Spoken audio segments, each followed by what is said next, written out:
thinners like Coumadin or Plavix, you might, or even ginkgo, you might find a little bit of blood thinning properties in turmeric. Other than that, they don't have any side effects. And what about aspirin? You still a booster on that? Oh yeah, it's going to have to take second place as a wonder drug now to turmeric, as I'm finding in the studies. Wonder supplement. Yeah. Okay, I'm glad you corrected me. Yeah, well, you know, when you hear the word drug, you think it's prescribed. That's true. Anything you take in your system, any of the drugs that you take in your system for one thing are going to cause a problem somewhere else. There is a price to pay. That's why when you see these commercials on television, which I'm so sick and tired of seeing, and they list the side effects, and they go on for 20 minutes, it sounds like, on any drug that they're advertising on television, it does tell you that there are concerns. How's the newsletter? What are you up to with that? Well, it's exciting. Every time I'm on the show, and we even mention it, like the last time we were on for 5 minutes, the response was incredible, and it's very gratifying. 5 minutes? Yeah. The time we were on briefly just to talk about, wasn't Tim Russert what we were talking about? Yeah, Tim we were talking about Tim. That's another one. That's another Yeah. person I should have mentioned. Yeah. Oh, yeah. That still hurts to think we lost him. You know, I don't know if we were talking one time, but I was watching Seinfeld on Larry King. He was talking about George Carlin's death. He said, you know, I was just on the phone the day before talking to him, and George said, you know, it happens in threes. Oh. And he said, so-and-so died, and I forget the Tim Russert, and then somebody else just passed away. And Carlin said, so I guess that leaves me home free. And 2 days later, he died. He dies. That's what you were talking about. Yep. Wow. So myheartbook.com. That's the website, though, right? Right. MyHeartBook, www.myheartbook.com. And the toll-free number is 866-STEM, STEM 123. And, you know, George, we're going to get swamped, and we're real happy about that. But I think if anybody wanted to get this as soon as possible, the quickest way, if I may say so, because you're going to get the back issues put together and sent to you, because you're going to want those and all the different breakthroughs in all the other diseases also.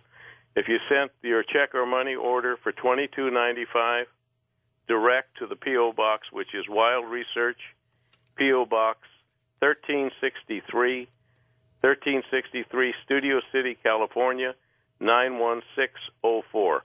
It's $22.95. It's $24.90 for California residents. Thank you for letting me do that. We'll be back in a moment. We're going to talk with Duane Gutter.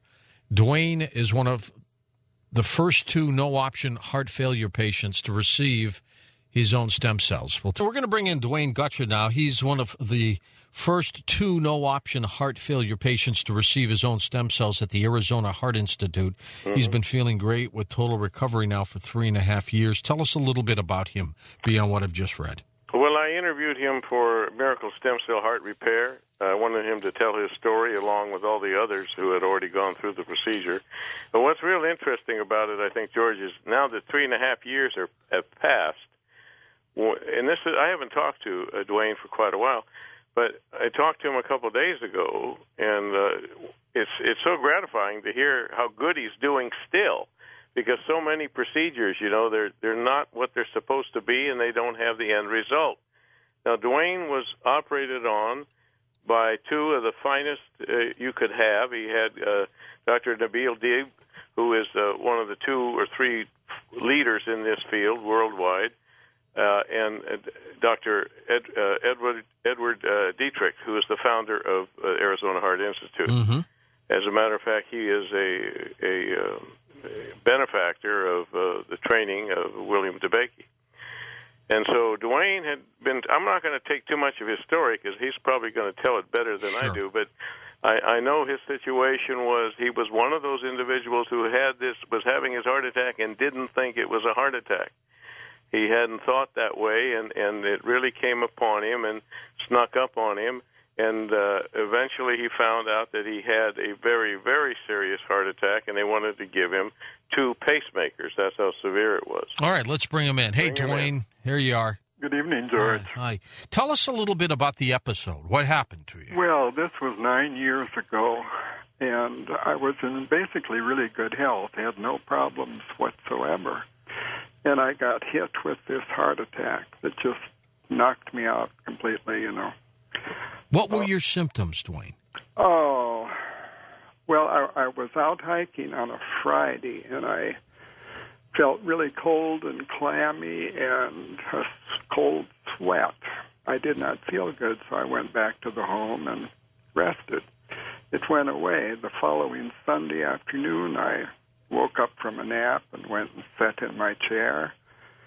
And all of a sudden, this severe pain, it was just a crushing pain in my heart. Oh. And I knew then it was something serious. Did you have enough strength to call 911? What did you do? Oh, my wife called 911. Okay. Fortunately, we were close to a hospital, and I got good care, but there was severe damage to my heart. Now, what did they diagnose? Did you have blockage? What happened?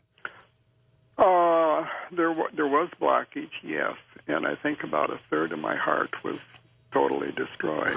Just because of that episode, or had because of this specific episode? Oh my God! Yes, very much. That was a major heart attack. Yes.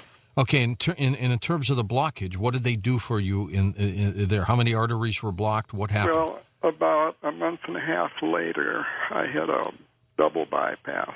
Okay. And I got some relief. I did feel somewhat better, but I really didn't recover, Yeah, you got relief with the arteries, but the heart was still... so much damage. So much damage, yeah. Yes. Absolutely. And I went to different doctors for, I would say, about 5 years, and they kept prescribing medications, and, my condition degraded, and I reached a point about 5 years later where I was just had no energy. I would take 6 to 8 naps per day. Oh, my God. And you were operating on what, a third of a heart, maybe? Oh, maybe a little bit more. Okay, maybe half. But it was serious. And so I went to the Arizona Heart Institute, and they did a complete workup. And the doctor said, well, we could put in 2 pacemakers, but I don't see much hope in that as giving you any relief. Right. The other option is there's a research project on stem cells. Well, I knew nothing about this. Absolutely, it caught me by surprise. Sure. So I said, well, let's look into it. So he set me up for appointments at Arizona Heart. And subsequently, I read all I could on stem cells because it was a new ball game. And I said, hey, what have I got to lose? Let's go for it. And I qualified for their program. It took about a year and a half of testing and mapping and harvesting cells. And it was a long process. I had every test in the book. Yeah. They knew your heart coming and going, didn't they? They knew it inside and out. Yeah. They put imaging devices into the heart and totally mapped it. They knew exactly where the damage was, where the repair needed to be done. We harvested the cells. They were sent to Boston, and it took about 6 weeks to grow 300 million. 300 million. Cells. They did the transplant. That night, they kept me awake all night. And when you say transplant, that was the injecting of the cells. You still have your same heart. Okay. Yep, the femoral artery. Go ahead. Yep, they injected the cells. That kept me awake all night. Well, I was feeling okay, and the next day I felt okay. But about the second or third day, I noticed, hey, I really am feeling good. And I questioned Dr. Deeb. I said, could this be possible? Could this thing be working already? And you knew what it was like to feel lousy, right? Oh, I was at the bottom of the barrel and lousy. And now I just had a new lease on life, a new hope. That's after 3 days, right? That's after. So in 3 days, your cells in your heart were starting to regenerate? Yes. Dr. Deeb explained it to me that after 3 days, the new cells start to align parallel to the other cells. Right. The other cells being the dead ones? Mm-hmm. Okay. They fuse, is what he told me. And this happens relatively quickly. They find where the dead cells are and they just fuse to it? Well, they were injected in the specific area where the dead cells were. Actually, if you have the miracle stem cell, that is Duane's heart that is mapped in color in that book. And it shows all the damage to his heart in the NOGA mapping.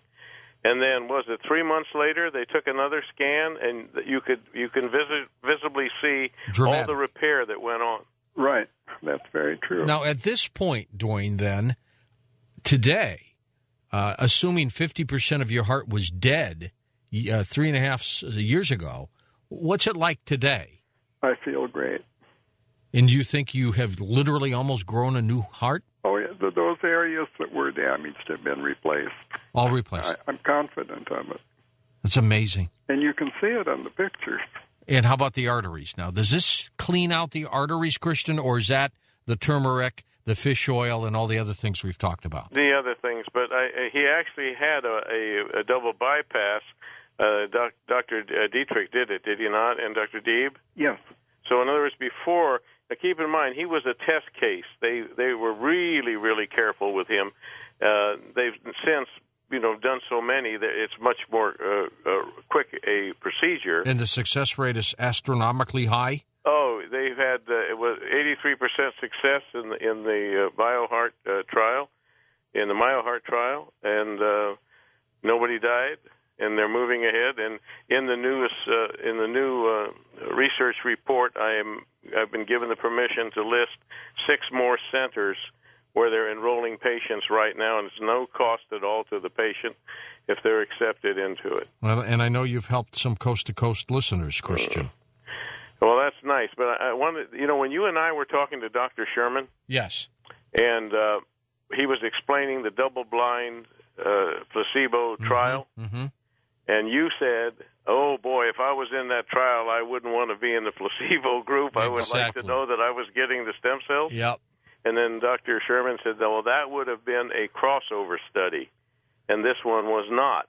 This one has since then been changed to a crossover, which means the patients who are in the placebo group, when they get to the point where they unblind the study, they are automatically, immediately going to get the stem cells. So there's hope for them, too. Yes, indeed. And so that's what took a little bit of time. But you're going to get all the new centers where you can go, and hopefully there's one in the proximity close to your home. And for any of the people that want to know about that, it's going to be in the letter. Duane, how old are you? I'll be 69 in 2 months. Okay, so you're 60 when this happened. Young guy, you're still young. Mm-hmm. And do you think if you had not had this done, you would have been dead by now? Awfully close to it. Or the quality of your life would have been like you were dead, huh? Yeah, miserable, really. There was nothing to it. How soon after were you walking a mile a day? Oh, within, I would say, a month or so. Mm-hmm. At 3 months, I went back for a checkup, and they did a scan and did my ejection factor. Oh. And at that point, it had went from the original low 30s up to 54. Well, that's there, George, is amazing. It is. Which is unreal. And part of the test, it's kind of comical, but I had to go up 4 flights of stairs.